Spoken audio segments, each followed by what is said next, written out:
अभी 5 दिन पहले ही नेटफ्लिक्स और वार्नर ब्रोस की बहुत बड़ी डील हुई थी, दुनिया की सबसे बड़ी डील $82.7 बिलियन में। लेकिन अब वो डील लगता है कैंसिल हो जाएगी, क्योंकि पैरामाउंट ने पता नहीं कहां से उनके दिमाग में आया $108 बिलियन का ऑफर दिया है वार्नर ब्रोस को, वो भी एक बहुत बड़े ट्विस्ट के साथ में। नेटफ्लिक्स डेप्ट और इक्विटी के साथ में पैसे दे रहा, थोड़ा कैश भी है, लेकिन यहाँ पे जो पैरामाउंट है वो सारा का सारा पैसा कैश में देने को तैयार है, $30 पर शेयर के हिसाब से, जिसके बाद ये डील एक सुपर मेगा अट्रैक्टिव डील बन जाती है। तो इसके बाद क्या होगा, सब कुछ इस बारे में बात करेंगे। और आप में से काफी लोग सोच रहे होंगे, अरे नेटफ्लिक्स की और उनकी तो वार्नर ब्रोस की तो डील हो गई है ना, तो वो कैंसिल थोड़ी ना हो सकती है। कैंसिल हो सकती है, बिल्कुल हो सकती है, सब कुछ बात करेंगे। लेकिन सबसे पहले आपको ये जानना होगा कि आखिर दोनों डील्स में अंतर क्या है। जो नेटफ्लिक्स खरीदने वाला था वो सब कुछ खरीदने वाला था, खाली जो केबल नेटवर्क थे उनको नहीं खरीदने वाला था $82.7 बिलियन में। और उनका पैसा पूरा कैश में नहीं था, मतलब जो ऑफर था वो पूरा कैश में नहीं था, और वैल्यू भी कम थी, $25.7 पर शेयर के हिसाब से थी डील। लेकिन यहाँ पे पैरामाउंट ने बाजी मार ली, और इस आगे कहानी में जो होने वाला है ना, वो सुन के आप पूरी तरीके से शॉक्ड हो जाएंगे, और ये पूरी डील आपको एक एब्सोल्यूट सिनेमा लगेगी। सबसे पहले बात करते हैं पैरामाउंट की डील की। पैरामाउंट सब कुछ खरीद रहा है, उनके स्ट्रीमिंग राइट्स खरीद रहा है, उनकी जितनी मूवीज है सब खरीद रहा है। ये हैरी पॉटर, डीसीयू, पुराना वाला नया वाला सब कुछ अब पैरामाउंट के पास चला जाएगा। लेकिन क्या डील क्लोज हो जाएगी, इसके बारे में आगे बात करेंगे। लेकिन यहाँ पे अगर मैं होता तो मैं तो भाई पैरामाउंट की डील लेता, क्योंकि मुझे वो बहुत अच्छी लग रही है। जितने भी शेयर होल्डर्स होते हैं वो अक्सर कैश को ज्यादा प्रेफर करते हैं, क्योंकि सोच के देखिए, इक्विटी डेब्ट इसको कब कन्वर्ट करेंगे कैश में, कब क्या, इससे बढ़िया डायरेक्टली कैश में ले लो ना। तो यहाँ पे पैरामाउंट की डील बहुत ज्यादा अच्छी है। लेकिन यहाँ पे एक बहुत बड़ा आपके मन में सवाल आ रहा होगा, नेटफ्लिक्स की और वार्नर ब्रोस की तो डील हो चुकी है, तो यहाँ पे ऐसे कैसे कैंसिल हो सकती है। एक्चुअली में कैंसिल हो सकती है क्योंकि डील हुई है, एग्रीमेंट साइन हुआ है, फाइनलाइज नहीं हुई है, डील क्लोज नहीं हुई। डील क्लोज होने के बीच में बहुत सारी चीजें आती हैं, जैसे कि सबसे पहले जितने शेयर होल्डर्स हैं सबका अप्रूवल लेना होगा, उसके बाद रेगुलेटरी क्लियरेंस चाहिए होगा, गवर्नमेंट देखेगी, एंटी ट्रस्ट लॉ को रिव्यू किया जाएगा कि कहीं ये एंटी ट्रस्ट लॉ का वायलेशन तो नहीं है, क्योंकि अमेरिका के अंदर किसी भी एक एंटिटी को हद से ज्यादा बड़ा नहीं बनने दिया जाता, क्योंकि अगर वो बन गई तो अपनी मनमानी करेगी। जैसे हमारे देश के अंदर जियो, एयरटेल, वोडाफोन रेट बढ़ाते जा रहे हैं, तो इस तरीके की चीजें वहां नहीं होने दी जाती। इस वजह से उसका पहले रिव्यू होगा, उसके बाद क्लियरेंस मिलेगा, उसके बाद फिर एसेट इवेल्युएशन होगा, उसके बाद फिर डील एग्जीक्यूट होगी। तो इसमें बहुत सारी लेयर्स होती हैं और इसमें महीनों लग जाते हैं। इस वजह से 2026 तक का टाइम लगने वाला था, लेकिन बीच में पैरामाउंट आ गया, जिसकी वजह से भूचाल सा आ गया है। और आपको एक कमाल की बात पता है, आप सोच रहे होंगे ये साला डील हो कैसे रही है, आखिर नेटफ्लिक्स की वैल्यू कितनी है, नेटफ्लिक्स कितना पैसा कमाता है, ये पैरामाउंट के पास इतना पैसा आ कहां से रहा है। तो यहाँ जो मैं बताने वाला हूँ उसको सुन के आप शॉक्ड हो जाएंगे, ध्यान दीजिएगा। नेटफ्लिक्स की जो वैल्यू है, मार्केट वैल्यू $400 बिलियन है, काफी बड़ी वैल्यू है। नेटफ्लिक्स के पास 280 मिलियन 28 करोड़ सब्सक्राइबर्स हैं, जिनकी वजह से इनके पास एक फिक्स्ड इनकम है, और इनको प्रॉफिट रहता ही है, ये हमेशा प्रॉफिट में ही रहते हैं, पैसा इनके पास अच्छा खासा आता रहता है। लेकिन ऑन द अदर हैंड जो पैरामाउंट है, पैरामाउंट के पास टॉप गन, मिशन इम्पॉसिबल जैसी मूवीज है, इनकी कंपनी भी काफी बड़ी है। लेकिन नेटफ्लिक्स के आगे ये बहुत बहुत ज्यादा छोटी है। आप बोलेंगे कितनी छोटी है, इसकी वैल्यू सिर्फ 10 से 15 बिलियन डॉलर है। आप सोचेंगे इतनी छोटी कंपनी इतना सारा पैसा कहां से ला रही है। नेटफ्लिक्स जैसी कंपनी सिर्फ $82.7 बिलियन दे पा रही है, और ऐसी पिद्दी सी कंपनी इतना सारा पैसा कहां से दे रही है। तो यहाँ पे एक बहुत बड़ा शॉकिंग ट्विस्ट आता है, क्योंकि पैरामाउंट के साथ एक बहुत अमीर अंकल खड़े हुए हैं, इसकी वजह से इनके पास इतना पैसा। और उन अंकल का नाम है, एक्चुअली फैमिली का नाम है इलियंस फैमिली। इलियंस फैमिली के पास एक बहुत बड़ी कंपनी है, जिसने अभी रिसेंटली चैट जीपीटी के साथ में $300 बिलियन की डील साइन की थी, और उस कंपनी का नाम है ओरेकल। ओरेकल कंपनी जब $300 बिलियन की डील चैट जीपीटी के साथ साइन की थी, तो उस टाइम पे ओरेकल की शेयर वैल्यू इतनी बढ़ गई थी कि इसके जो मालिक हैं वो एक दिन के लिए दुनिया के सबसे अमीर इंसान बन गए थे। तो ओरेकल के पास भर भर के पैसा है। लेकिन यहाँ पे एक और ट्विस्ट है, जो पैरामाउंट है $52 बिलियन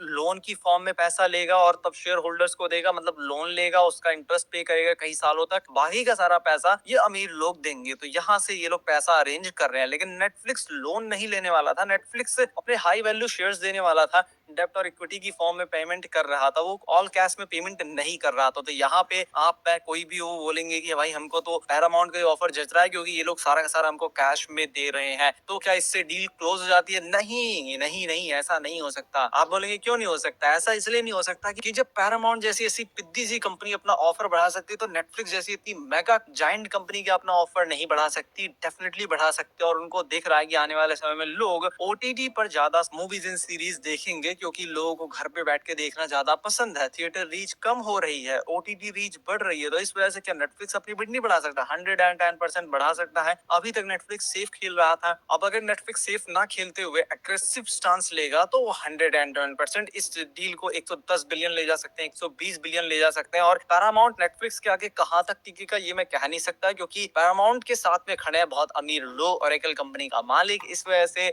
दोनों की वॉर बहुत बड़ी जा सकती है, बहुत कुछ हो सकता है, लेकिन कितना कुछ क्या हो सकता है इसके बारे में मैं अभी कुछ कह नहीं सकता। लेकिन नेटफ्लिक्स इस डील को लेके शांत नहीं बैठेगा और ऐसा भी नहीं है कि पैरामाउंट ने बहुत बड़ा ऑफर दे दिया तो सारे शेयर होल्डर्स वहां पे चले जाएंगे। ये पैरामाउंट को पता था, इसीलिए पैरामाउंट ने चालबाजी की। वैसे लीगली कुछ गलत तो नहीं है, लेकिन फिर भी पैरामाउंट ने क्या किया कि इन्होंने बोर्ड मेंबर्स को अप्रोच करने के बजाय डायरेक्टली शेयर होल्डर्स को अप्रोच किया और उन्हें बोल रहे हैं कि हम आपके सारे शेयर्स $30 पर शेयर के रेट में खरीदेंगे। मतलब कि बोर्ड मेंबर्स को इग्नोर करके डायरेक्ट जाकर शेयर होल्डर से बात कर लिया है। अब अगर डील वो लोग करने को तैयार है, बोर्ड मेंबर्स और नेटफ्लिक्स, पीछे से सारे शेयर होल्डर्स अपने शेयर्स ही बेच देंगे वार्नर ब्रोस को, तो डील क्या घंटा होगी, डील वहीं के वहीं खत्म हो जाएगी, हो ही नहीं सकेगी। जब शेयर्स ही सारे पैरामाउंट के पास आ गए तो डील कहां से होगी। तो यहाँ पे सिर्फ इनको चार्जेस देने पड़ेंगे डील कैंसिलेशन, जो कि आई थिंक बहुत कम भी नहीं होंगे, बहुत अच्छे खासे चार्जेस होंगे। लेकिन अगर उन चार्जेस को देने के बाद भी ये डील अच्छा खासा पैसा ऑफर कर रही है पैरामाउंट वाली, तो कोई भी समझदार इंसान नेटफ्लिक्स के साथ डील कैंसिल कर देगा। लेकिन नेटफ्लिक्स यहाँ पे शांत नहीं बैठेगा, वो जल्द से जल्द रिटेलिएट करेंगे और हमको थोड़े ही समय में नया ऑफर सुनने को मिल सकता है नेटफ्लिक्स की तरफ से। क्योंकि नेटफ्लिक्स कोई छोटी मोटी कंपनी नहीं है, बहुत पैसा है, बहुत सारी उनके पास अपॉर्चुनिटी है। लेकिन यहाँ पे एक और सबसे बड़ा पंगा ये आता है कि अमेरिका के अंदर एंटी ट्रस्ट लॉ काम करता है। पैरामाउंट के साथ अगर डील हुई वार्नर ब्रोस की, तो उससे कोई बहुत ज्यादा इंपैक्ट होगा नहीं, क्योंकि पैरामाउंट एक बहुत छोटी सी कंपनी है, $15 बिलियन मैक्सिमम उसकी वैल्यूएशन है। इस वजह से ये कोई बहुत बड़ा पंगा नहीं खड़ा करेगी, ये दोनों कंपनियां मिलकर कोई बहुत बड़ी कंपनी नहीं बन जाएंगी। लेकिन अगर नेटफ्लिक्स के साथ